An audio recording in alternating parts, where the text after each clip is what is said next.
Christiana Van Eiselstein, and as Dave noted, I'm the school counselor at Summit Trails. I just wanted to tag on to what he was saying about the mental health piece as well. We do have groups at Summit Trails for things like anxiety and depression and whatnot, and I would love it if we could get more student participation in those.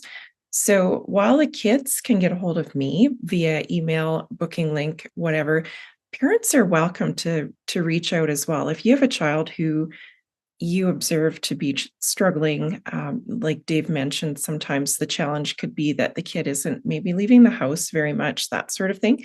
Reach out to me, please do. I would love to work with you.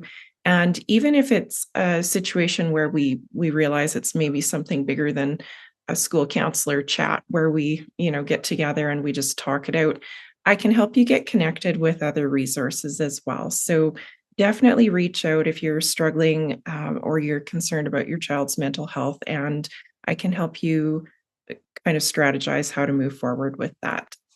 Uh, okay, now, Dave, you mentioned the academics as well, and I love that you said something to the effect of pick the right starting point. So we in grade 10 have different streams. And forgive me if you've already had an older child and you're like, yeah, I know the drill. For some of you, this might be your first kid going through high school. And I just wanted to kind of give you a little bit of an overview of what that's going to look like in terms of at least the grade 10 piece. So overall, we're looking at meeting the criteria for an Alberta high school diploma.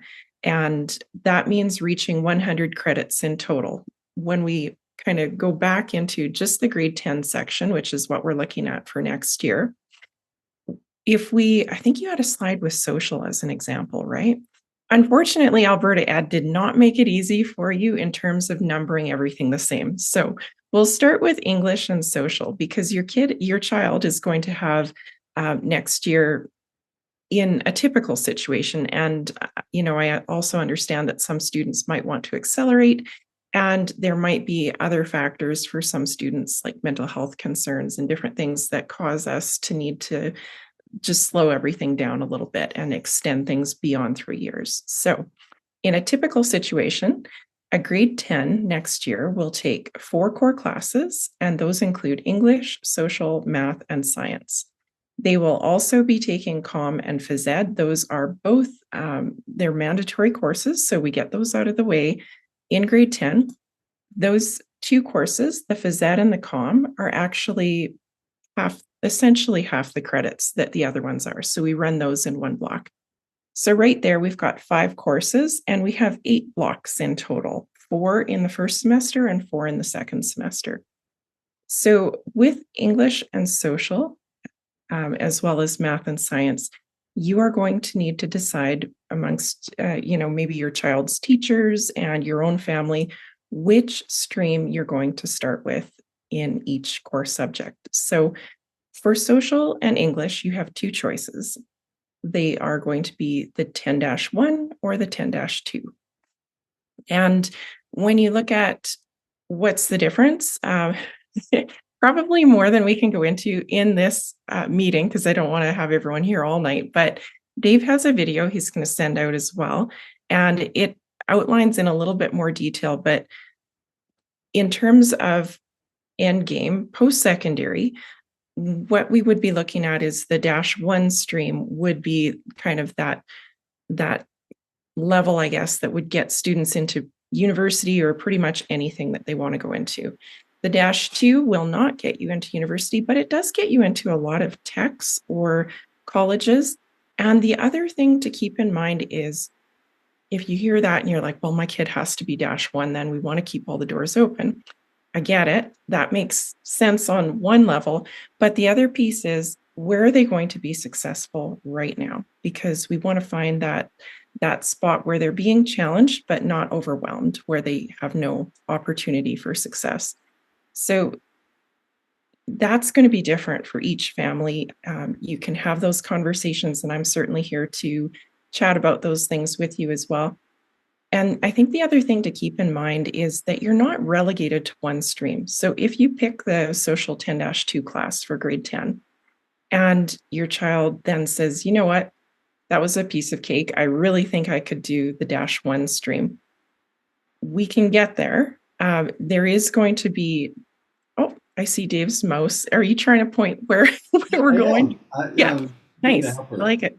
All right. So if they wanted to do, I see maybe there isn't an arrow there, but they could, for example, do social 10-2, then go up to social 10-1, and then go over to social 20-1, or they could do 10-2, 20-2, 20-1. So basically, there's room for movement at every grade level.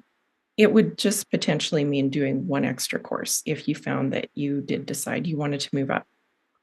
Moving down, there is no extra course step required. If your child, for example, tried social 10-1 and squeaked through with a 51%, we're probably going to want to consider the possibility of looking at social 20-2 for next year. No extra steps required. So I feel like I've been talking a lot. Feel free to drop some notes into the chat or just speak up if you have any questions so far with regard to English and social studies or anything else. We'll get to science and math in a second. So for science, there are going to be two choices. There's Science 10 and there's Science 14.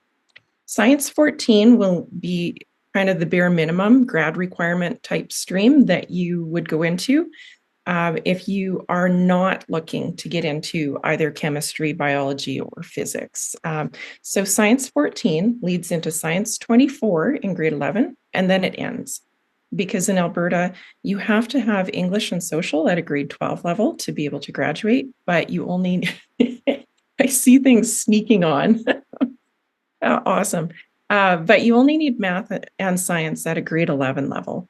Oh, and just a quick backtrack, because sometimes we get into our education speak and we forget to clarify.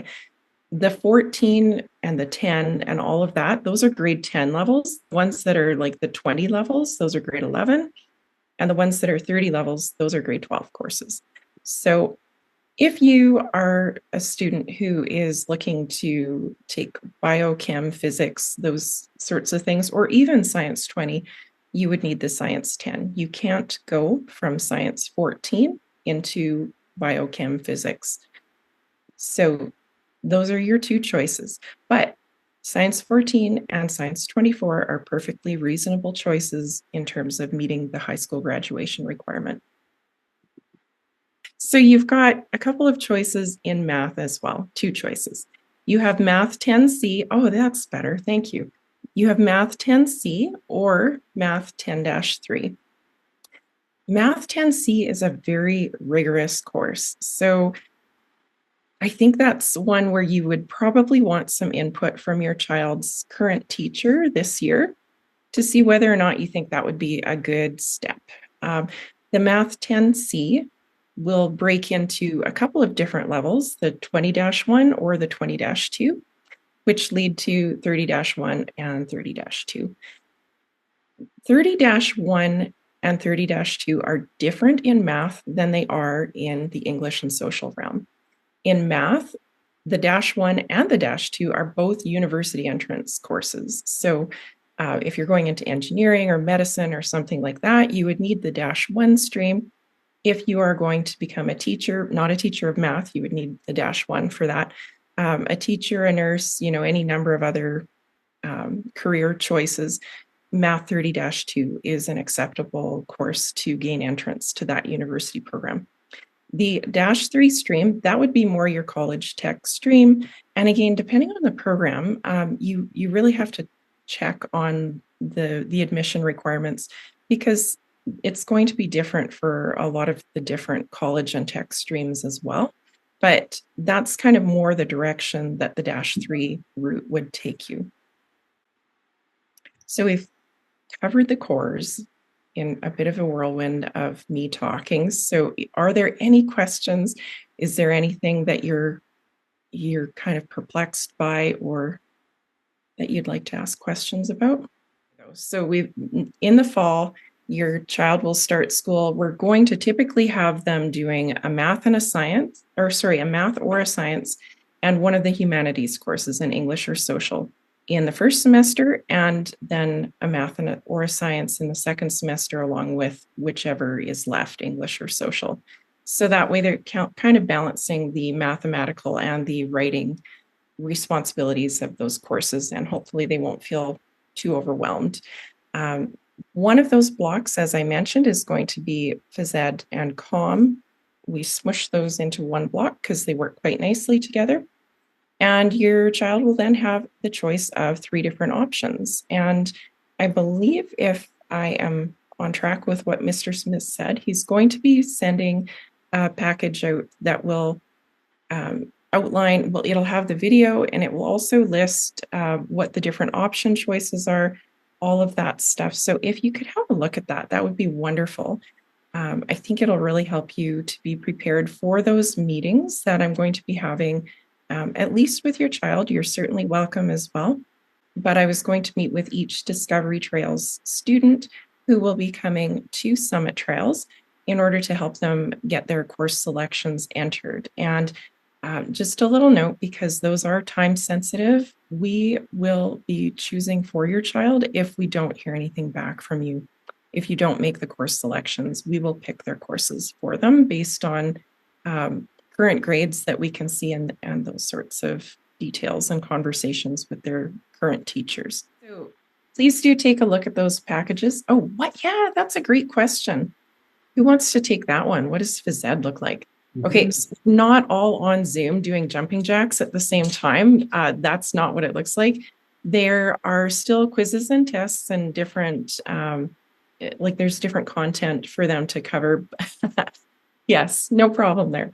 But they will have activity columns where they choose from the different columns some different activities that they'll be doing on their own, essentially at home. They log their hours, and they do need a parent or guardian to sign off just to say, yep, my kid actually did do this. So